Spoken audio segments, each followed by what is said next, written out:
ఆంధ్రప్రదేశ్లో ఇటీవల జరిగిన ఎన్నికలు అంటే మే 13న జరిగిన ఎన్నికల నాటి పరిస్థితులు తలుచుకుంటే ఒళ్ళు జలధరిస్తుంది, మనసు జుగుప్సాకరంగా మారిపోతుంది. ఇంత కిరాతకంగా రాజకీయాలు జరుగుతున్నాయి అనిపిస్తుందండి.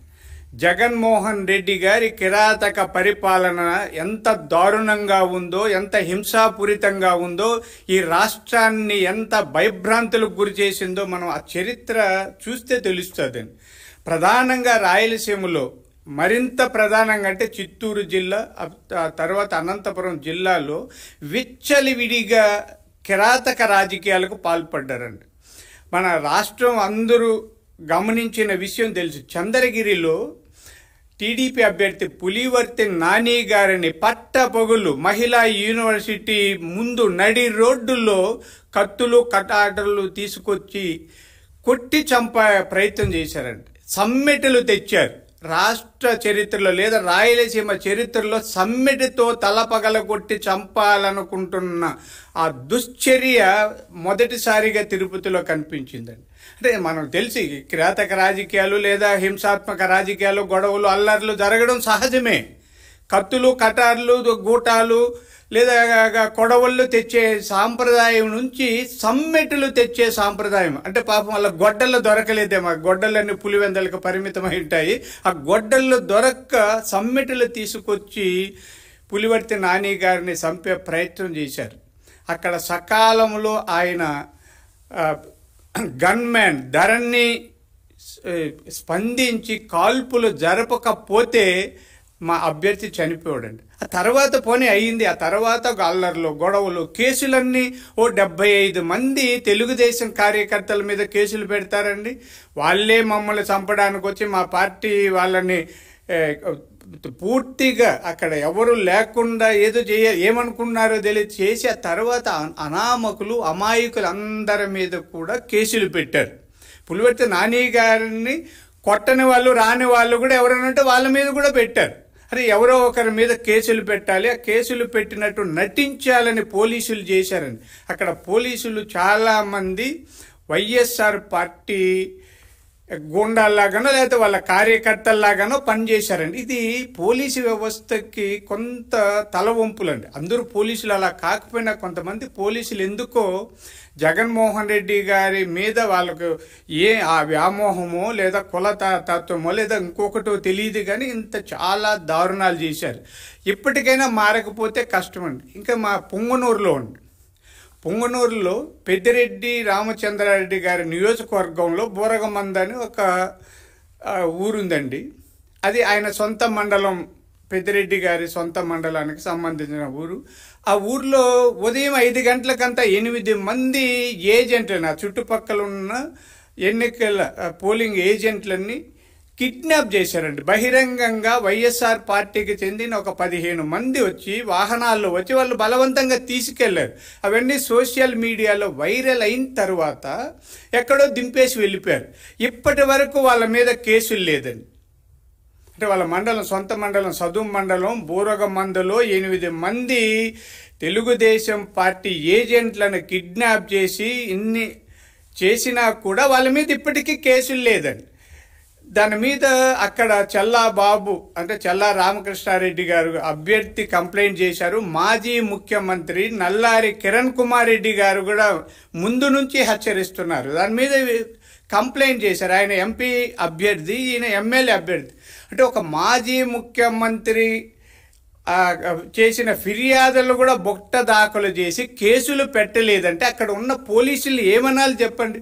మనకు తెలుసు అంతకుముందు పొంగనూరులో చంద్రబాబు నాయుడు గారు ఊరికి ఆ ఏరియాలో పాదయాత్రగా నడిచి వస్తే అక్కడ పర్యటిస్తే రాళ్లతో కొట్టి తప్పుడు కేసులు పెట్టి భయభ్రాంతులకు గురి చేసిన విషయం మన అందరికీ తెలుసండి.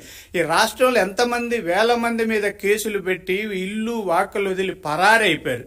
ఇప్పుడు అదే పరిస్థితి చంద్రగిరిలో ఉంది. అంటే చిత్తూరు జిల్లా, ప్రశాంతంగా ఉన్న చిత్తూరు జిల్లాలో జగన్మోహన్ రెడ్డి గారు ముఖ్యమంత్రి అయిన తర్వాత పులివెందల సంస్కృతిని తీసుకొచ్చి ఇక్కడ ఆపాదించారండి. అలా అన్ని ఈ రాష్ట్రాన్నంతా పులివెందలు చేయాలనుకున్నారు. అయితే ఆంధ్రప్రదేశ్ ప్రజలు చాలామంది, అంటే మెజారిటీ వాళ్ళు ప్రజాస్వామ్యవాదులు కాబట్టి హాయిగా కొంత ఈ ఎదుర్కొంటూ వచ్చారు, మా వైపు నిలబడ్డారు, తెలుగుదేశం పార్టీకి అధికారం కట్టబెట్టబోతున్నారండి.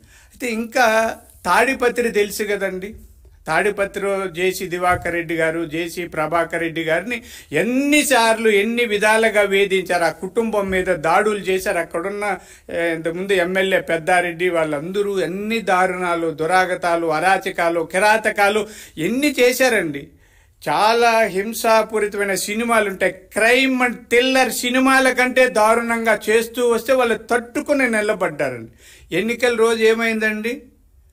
భయభ్రాంతులకు గురి చేసి జేసీ ప్రభాకర్ రెడ్డి గారి ఇంటి మీద వెళ్ళి ఆయన కంప్యూటర్లన్నింటి అంటే ఆధారాలు లేకుండా చెరిపేయాలని గొడవలు చేసి రచ్చ రంపు చేస్తే పోలీసులు బాష్పవాయువు ప్రయోగం చేయాల్సి వచ్చింది. ఆ బాష్పవాయువు ప్రయోగం వల్ల జేసీ ప్రభాకర్ రెడ్డి గారు కూడా హాస్పిటల్లో ఉండాల్సింది. అక్కడ ఒక వ్యక్తిని కొట్టారండి. ఎస్పీ అంటే డిఎస్పీ చైతన్య గారు చాలా ఏకపక్షంగా వ్యవహరించి ఆయన పోలీస్ అన్న విషయం మర్చిపోయి నేను వైఎస్ఆర్ పార్టీ కార్యకర్తను లేదా వైఎస్ఆర్ పార్టీ పంపిన గూండాగా వ్యవహరించారు తప్ప పోలీసుని, ఈ పోలీస్ అంటే శాంతి భద్రతలు రక్షించాలి, సమసమాజవాదాన్ని బతికించాలి, ప్రజాస్వామ్యాన్ని రక్షించాలి అన్న దృక్పథం మారి నేను ఎవరికో తొత్తుగా వ్యవహరిస్తున్నాను, నేను వాళ్ళ తాబేదారిని అన్నట్టుగా వ్యవహరించారు. ఈ 3 ప్రాంతాలలో చూస్తే మనం చంద్రగిరి కానీ, పొంగనూరు కానీ, తాడిపత్రిలో ఎంత దారుణాలండి. జగన్మోహన్ రెడ్డి గారు, నేను అంటే మన ప్రాంతం వాడుగా కొంత మీకంటే వయసులో పెద్దవాడిగా చెప్తారు, రాజకీయాలు ఎంత కిరాతకాలు అవసరం లేదండి. అధికారం కోసం, పదవుల కోసం, ప్రజాస్వామ్యాన్ని, మానవ విలువలను తుంగలో తొక్కి కత్తులు కటార్లతో రాజకీయాలు చేయాలనుకుంటే ఇప్పుడు జరగదండి. కత్తులు పట్టి రాజకీయాలు చేసిన వాళ్ళ కత్తులకు బలయ్యారు, దౌర్జన్యాలు చేసిన వాళ్ళ దౌర్జన్యాలకు బలయ్యారు, హింసాపూరిత రాజకీయాలు చేసిన వల్ల హింసకే బలయ్యారు. అంటే ఏది చేస్తామో మనకి దేవుడు అదే చూపిస్తారు అన్నది. అంటే చర్య ప్రతిచర్య సమానంగా ఉంటుంది. మీరు చేసే చర్య ప్రతి చోట అది ప్రకృతి ధర్మం. కాబట్టి జగన్మోహన్ రెడ్డి గారు ఎలాగూ జూన్ 4 తర్వాత మీ పార్టీ అంతమవుతుంది. మా వరలరామయ్య గారు చెప్పినట్టుగా మీ దుకాణం బంద్ కాక తప్పదు, మీ కొట్టు ఖాళీ చేయాలి, మీ గుడారం మూసేసుకోవాలి. ఆ తర్వాత అయినా ఒకసారి రాజ్యాంగాన్ని, ప్రజాస్వామ్య విలువల్ని, మానవత్వాన్ని గురించి చదువుకొని రాజకీయ నాయకుడు ఏం చేయాలో, ఎందుకు సమాజంలో బతకాలో, సమాజాన్ని ఎలా ఉద్ధరించాలో, అభివృద్ధి అంటే ఏమిటో, పరిపాలన అంటే ఏమిటో, ఆ విధానాలు ఏమిటో ఒకసారి చదువుకోండి. మళ్ళీ భవిష్యత్తులో మీరు రాజకీయాలు వద్దని మేమేమి అనడంలే. అంటే మేము ఒక పార్టీ, తెలుగుదేశం పార్టీ రాష్ట్రంలో ఉండాలని కోరుకోరు మా చంద్రబాబు నాయుడు గారు. ఆయన ప్రజాస్వామ్య ప్రియులండి. ప్రతిపక్షాన్ని కూడా బతికించాలన్న ఉత్తమమైన వ్యక్తిత్వం ఉన్న వ్యక్తి ఆయన. కాబట్టి మిమ్మల్ని మేము మీలాగా కిరాతకాలు చేయము జగన్మోహన్ రెడ్డి గారు. మీరు మంచి వ్యక్తిగా మారి రాజకీయాలలో ఉత్తమ విలువల్ని కొనసాగించడానికి ప్రయత్నం చేయండి. ఒక పరిపుష్టమైన ప్రజాస్వామ్యాన్ని ఆంధ్రప్రదేశ్లో బతికించండి. చాలా గొప్ప వాళ్ళు పుట్టిన రాయలసీమ అండి మంది, చాలా గొప్ప వాళ్ళు.